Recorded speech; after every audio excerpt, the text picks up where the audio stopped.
Assalamualaikum warahmatullahi wabarakatuh. Bertemu lagi dengan saya Ayu Anggraini, mahasiswa Politeknik Negeri Samarinda, jurusan Akuntansi, Prodi Demtek Akuntansi Manajerial dari kelas 1B. Di sini saya akan menjelaskan di topik 7, yaitu perencanaan. Di sini yang pertama saya akan jelaskan adalah pengertian perencanaan. Apa sih pengertian dari perencanaan? Nah, perencanaan merupakan fungsi terpenting di antara semua fungsi-fungsi manajemen yang ada, atau dapat diibaratkan suatu perjalanan dengan menggunakan kapal. Kemudian, perencanaan ini merupakan pedoman yang harus dipakai untuk mengarahkan tujuan kemana kapal tersebut akan dibawa berlayar. Kemudian, dalam suatu kegiatan yang bersifat manajerial untuk mendukung usaha-usaha pencapaian tujuan, fungsi perencanaan haruslah dilakukan terlebih dahulu daripada fungsi-fungsi pengorganisasian, pengarahan, pengkoordinasian, dan pengawasan. Ini merupakan salah satu sifat utama dari fungsi perencanaan.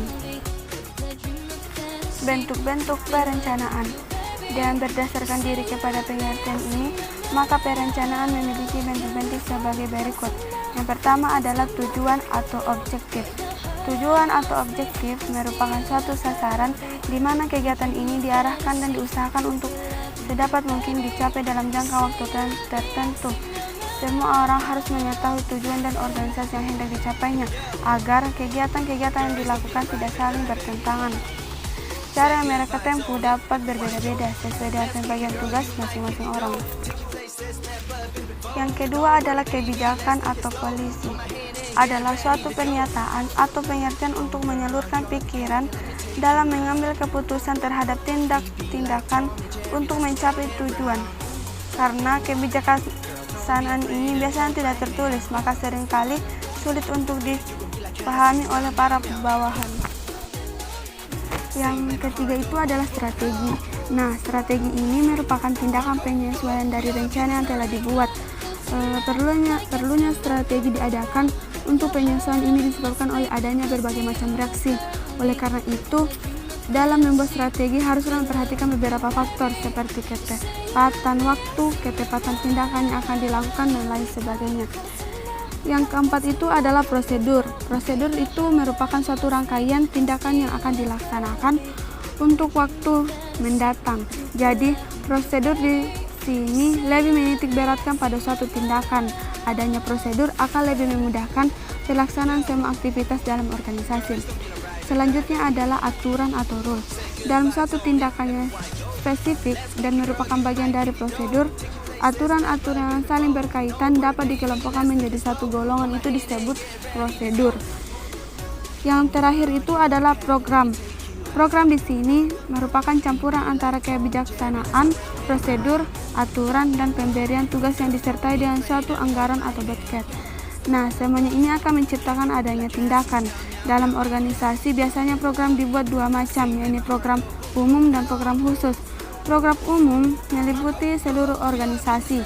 Nah, sedangkan program khusus hanya mencakup kegiatan-kegiatan dari masing-masing bagian yang ada dalam organisasi tersebut. Selanjutnya adalah kegunaan perencanaan. Dibandingkan dengan fungsi-fungsi yang lain, perencanaan adalah sangat penting sebab merupakan fungsi dasar bagi fungsi-fungsi tersebut. Nah, adapun kegunaan daripada perencanaan adalah yang pertama, mengurangi ketidakpastian serta perubahan pada waktu mendatang. Maksudnya waktu yang akan datang bersifat tidak statis, akan tetapi selalu bersifat dinamis dan berubah-ubah. Oleh karena itu, diperlukan adanya perencanaan. Yang kedua adalah mengarahkan perhatian pada tujuan. Perencanaan dibuat untuk digunakan sebagai penentu arah di dalam mencapai tujuan yang telah ditetapkan. Dengan demikian, jelaslah bahwa perencanaan mempunyai fungsi untuk mengarahkan perhatian kepada tujuan tersebut. Yang ketiga itu adalah memperingan biaya.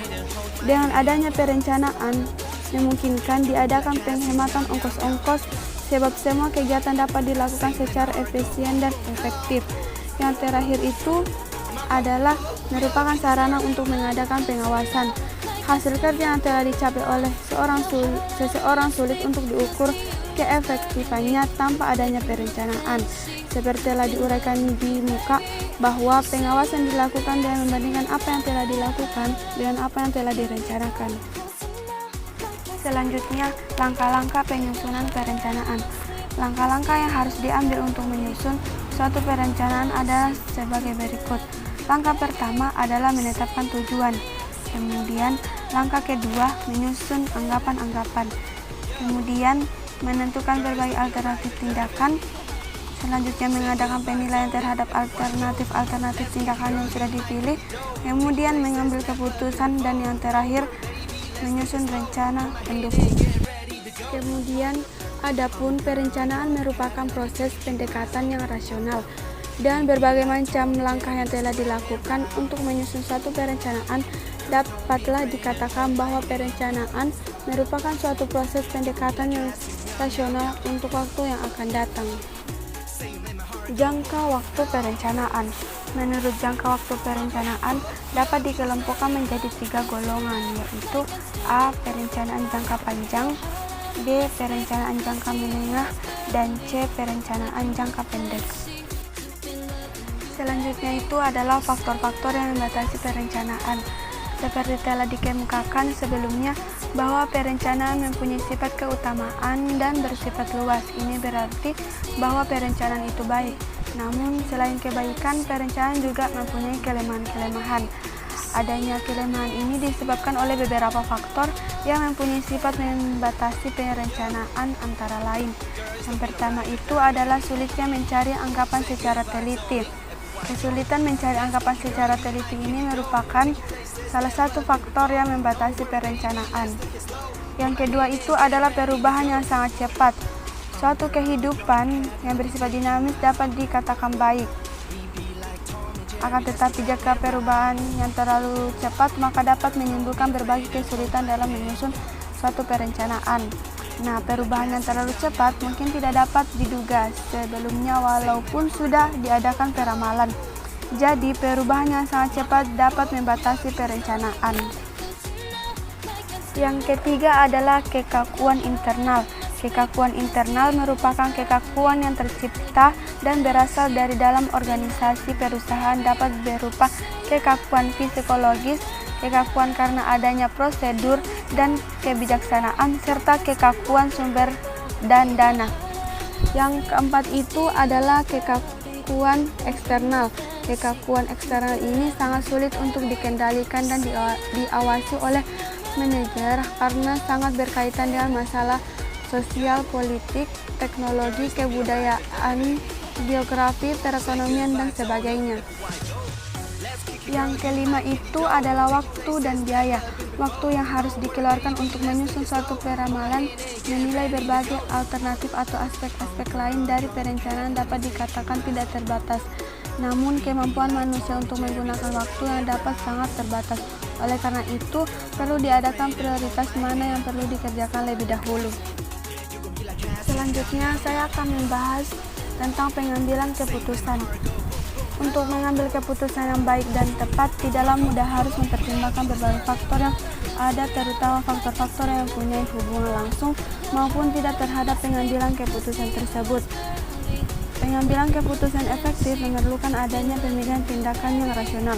Untuk bertindak ataupun mengambil keputusan secara rasional tersebut membutuhkan beberapa syarat, antara lain yang pertama adalah harus berusaha untuk dapat mencapai suatu tujuan yang tidak terpenuhi tanpa melalui tindakan yang positif. Yang kedua, harus dapat mengetahui dengan jelas tentang tujuan-tujuan manakah yang dapat dicapai beserta segala kekurangannya. Yang ketiga adalah harus mempunyai kemampuan untuk mengadakan analisis dan penilaian berbagai alternatif sesuai dengan tuntutan-tuntutan untuk mencapai tujuan. Dan yang terakhir itu adalah harus bersikap optimis dan mempunyai kemauan yang kuat untuk memilih alternatif yang paling baik. Dan yang terakhir itu adalah alat pengambilan keputusan.